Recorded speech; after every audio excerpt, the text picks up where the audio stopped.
Hi everyone, I am from Sujideva My Spirituality channel. பாலகாண்டம் முதலாவது சர்க்கம். ஏற்கனவே அதில் முதல் பாகத்தை நம்ம பார்த்துட்டோம். அடுத்து இரண்டாவது பாகத்தை நம்ம இந்த வீடியோவில் பார்க்க போகிறோம். முதல் பாகத்தில் பார்வதி சொன்ன விஷயங்கள் இருந்துச்சு. அதற்கு மகாதேவர் என்ன சொல்கிறாரு அப்படிங்கிறத நம்ம இதில் பார்க்க போகிறோம். நீ என்னுடைய பக்தை, ஸ்ரீராமனுடைய தத்துவத்தை பற்றி தெரிந்து கொள்ள வேண்டும் என்ற விருப்பம் உன் மனதில் தோன்றியுள்ளதே. நீ பெரும்பேறு பெற்றவள். மிகவும் ஆழமான இந்த தத்துவ ரகசியத்தை கூறும்படி இதற்கு முன் என்னை யாரும் கேட்டுக்கொண்டதில்லை. இப்போது பக்தியோடு உன்னால் கேட்கப்பட்டுள்ளேன். அதனால் ஸ்ரீ ரகுநாயகனை நமஸ்கரித்து உன் கேள்விகளுக்கு பதில் சொல்கிறேன். ஸ்ரீ ராமச்சந்திரர் தான் பரம்பொருள், பிரகிருதிக்கு அப்பாற்பட்டவர், ஆரம்பம் இல்லாதவர், ஆனந்தமயமானவர், இரண்டற்ற ஒன்றேயான வஸ்து, புருஷோத்தமர். தன்னுடைய மாயையால் இவ்வுலக அனைத்தையும் படைத்து ஆகாயத்தைப் போல் அவற்றின் உள்ளும் புறம்பும் விளங்குபவர். எல்லோருடைய இதயத்திலும் அந்தராத்மாவாக இருந்து கொண்டு தன் மாயையால் இந்த அண்டங்களை சுழல வைக்கிறார். ஜடப்பொருளான இரும்பு துண்டு காந்தக்கல்லின் அருகில் இருப்பதாலேயே சலனமடைவதைப் போல அவர் திரு முன்னிலையில் இருப்பதாலேயே உலகங்கள் எல்லாம் எப்போதும் சுற்றித் திரிகின்றன. தம்முடைய அஞ்ஞானத்தால் மூடப்பட்ட மனத்தினரான சிறுமதியாளர்கள் இதனை அறிய மாட்டார்கள். தங்களுடைய அஞ்ஞானத்தை மாயைக்கு அப்பாற்பட்டதும் தெளிந்த அறிவு வடிவனதுமான ஆத்மாவின் மேல் ஏற்றி பேசுகிறார்கள். இப்படிப்பட்ட அவர்கள் உலக வாழ்விலேயே சுற்றி சுழன்று புதல்வர் முதலியோர் மேல் பெரும் பற்று கொண்டவர்களாகவும் பற்பல கர்மங்களில் ஈடுபாடு கொண்டவர்களாகவும் இருக்கிறார்கள். தன் கழுத்திலேயே தொங்கிக் கொண்டிருக்கும் தங்கச்சங்கிலியை அறியாத அறிவிலிகள் போல தங்கள் இதயத்திலேயே விளங்கிக் கொண்டிருக்கும் பரம்பொருளை அவர்கள் அறிவதில்லை. சூரியனிடம் இருள் என்பது ஒருபோதும் இருக்க முடியாது. அதுபோல ஒளிவடிவானவரும் பரமேஸ்வரரும் மிக தூய அறிவு செறிவானவரும் பிரகிருதி முதலியவற்றிற்கு அப்பாற்பட்டவருமான ஸ்ரீராமனிடத்தில் அவித்தை என்பது எவ்வாறு இருக்க முடியும்? ஒருவனுக்கு தலை சுற்றல் ஏற்படும் போது நேரான பார்வையை அவன் இழந்து விடுகிறான். அவனுடைய கண்கள் சுழல்வதால் ஸ்திரமாக நிற்கும் வீடு முதலியவைகள் சுழல்வதாக தென்படும்.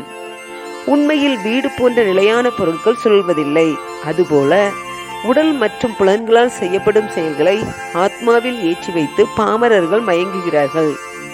எப்போது ஒளி வீசி கொண்டிருக்கும் சூரியனிடம் எவ்வித மாறுதலும் எந்த காலத்திலும் ஏற்படாததால் இரவு பகல் என்ற எதிரெதிரான மாற்றங்கள் நிகழவே முடியாது. அவ்வாறே தூய சித்கன வஸ்து ஸ்ரீ ஹரியான ராமனிடம் ஞானம் அஞ்ஞானம் என்ற இரண்டும் எப்படி இருக்க முடியும்? ஆகவே பேரானந்தமயமான தெல்லறிவு செறிவினரான அஞ்ஞான சாட்சியான கமலக்கண்ணன் ஸ்ரீராமனிடம் இருள் இருக்கவே முடியாது. அவர் மாயைக்கு இருப்பிடம். ஆகையால் மாயை அவரை மயக்க முடியாது. பார்வதி, இது சம்பந்தமாக மிகவும் ரகசியமானதும் மற்றவர்கள் அறியாததுமான ஒரு சம்பவத்தை உனக்கு சொல்லப் போகிறேன். சீதை, ராமன், ஆஞ்சநேயன் ஆகியோருடைய மோட்சத்தை அடைவதற்கான வழி குறித்து நடந்த உரையாடல் இது. முன்னர் ஒரு திரேதா யுகத்தில் நடந்த அவதாரத்தில் சிறந்த யுத்த வீரனான ராமன் தேவர்களுக்கு முள்ளாய் இருந்த ராவணனை புதல்வர், சேனை, உறவினர் முதலியோருடன் கொன்றொழித்து சீதை, சுக்ரீவன், லக்ஷ்மணனுடன் ஹனுமான் முதலிய வானர வீரர்கள் புடைசூழ அயோத்தியை அடைந்தார். பட்டாபிஷேகம் செய்விக்கப்பட்டு வசிஷ்டர் முதலான மகாத்மாக்கள் சூழ்ந்திருக்க கோடி சூரிய பிரகாசத்துடன் சிம்மாசனத்தில் வீற்றிருந்தார். அப்போது முழுமையான சேவை செய்துவிட்டு அதற்கு பிரதிபலனை எதிர்பாராதவரும் ஞானத்தை விரும்பும் பேரறிவாளருமான ஹனுமான் தன் எதிரில் கைகூப்பியவாறு நின்று கொண்டிருப்பதை பார்த்தார். ஸ்ரீராமன் சீதையை பார்த்து, இவன் குறைகளற்றவன், ஞானம் பெறுவதற்கு தகுதியுடையவன், எப்போதும் நம் இருவரிடமும் பக்தியோடு இருப்பவன். ஆகவே இந்த ஹனுமானுக்கு தத்துவ உபதேசம் செய்வோமாக என்றார். உலக மக்களை மயக்குமுறச் செய்யும் மாயாஸ்வர் ரூபினியும் ஜனககுமாரியுமான சீதை அவ்விதமே செய்கிறேன் என்று சொல்லிவிட்டு அடிபணிந்து நிற்கும் ஆஞ்சநேயருக்கு ஸ்ரீ ராமச்சந்திர பிரபுவின் உண்மையான தத்துவத்தை எடுத்து கூறினாள். ராமனே பரம்பொருள், சச்சிதானந்த வடிவினர், இரண்டாவது இல்லாத ஒரே வஸ்து, எவ்வித உபாதிகளும் இல்லாதவர், சத் என்று குறிப்பிடத்தக்க ஒரே ஒருவர், புலன்களுக்கு புலனாகாதவர், ஆனந்த வடிவினர், மாசற்றவர், சாந்தமானவர், விகாரமற்றவர், பிரகிருதியின் குணங்களால் ஒட்டப்படாதவர், எங்கும் நிறைந்தவர், குற்றம் குறைகளற்ற ஒளிமயமான பரமாத்மா. உலகங்களின் தோற்றம், இருப்பு, மறைவுக்கு காரணமான மூல பிரகிருதி நான் என்பதை தெரிந்து கொள். அவருடைய சந்நிதி விசேஷத்தாலேயே சோம்பல் இல்லாமல் இவைகள் எல்லாவற்றையும் சிருஷ்டிக்கிறேன். ஆயினும் அவருடைய சந்நிதியில் என்னால் படைக்கப்பட்டவைகளை அறிவில்லாத மக்கள் அவரே செய்வதாக அவர் மேல் ஏற்றி வைத்து பேசுகிறார்கள்.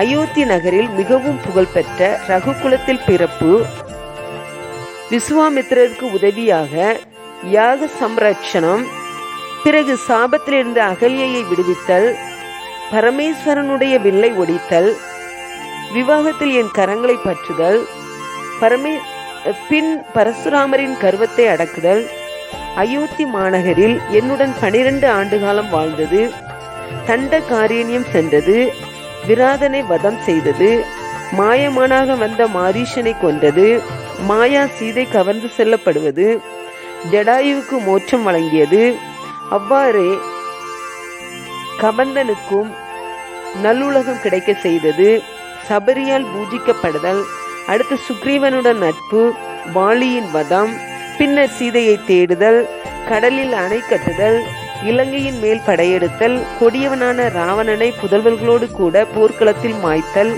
விபீஷணனுக்கு ஆட்சியுரிமை அளித்தல், என்னுடன் புஷ்பக விமானத்தில் ஏறி அயோத்திக்கு வருகை, பிறகு மன்னராக ராமனுக்கு பட்டாபிஷேகம், இவை எல்லாம் என்னாலேயே செய்யப்பட்டன. என்றாலும் நிர்விகாரமானவரும் எல்லாருடைய ஆத்மாவாக விளங்குபவருமான ஸ்ரீராமன் மேல் ஏற்றி வைக்கிறார்கள். ஸ்ரீ ராமபிரபுவே செய்ததாக கூறுகிறார்கள். நன்றி. அடுத்த 3வது பாகத்தை அடுத்த வீடியோவில் பார்க்கலாம்.